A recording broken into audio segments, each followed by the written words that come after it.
ঘটনাটা কী হয়েছে একটু বলতো?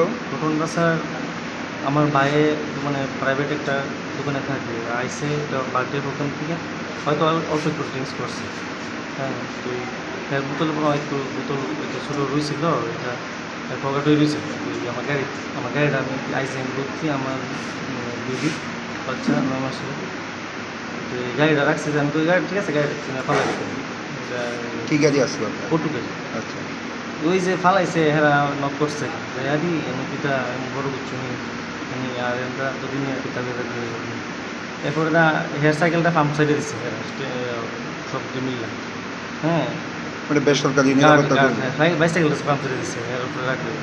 তো এই হ্যাঁ মানে গেছে সাইকেলটা নিয়ে এমন টাইমে আমি সাইকেলটা আমি গাড়িটা দিয়ে আগে দিই গাড়ি বাঁধছি, গাড়িটা ভিতরে সুতিতে বাঁধছি। এমন টাইমে দুরুম দারুম করে সেরা হ্যাঁ কোথাও কোথা না হ্যাঁ এমন সেরা হেরা মারা বসছে। এবার আমি ভাই কতজন আসলো তারা? হেরা 10-12 জন 10-12 জন। এরপরে তো সেটা আমি গিয়ে আমি দেখে দিছি আমারও মারছে প্রচণ্ড। বড় বড় কথা বলছি, আপনার ভুল করবো না। হ্যাঁ, আমার প্রচণ্ডভাবে মারছে, মানে কান টান পুরো শরীর। কী দিয়ে মারধর করা হয়েছে? লাথি ঘুষি, এরপরে ভিতরে অভিষ্টমের নিচে যে আই ওয়ার্ডের নিচে আয়ও কথা আছে দুজনকে আমার নিয়ে সেটা ফাইল দিয়ে সেটা রান থেকে বেরিয়েছে।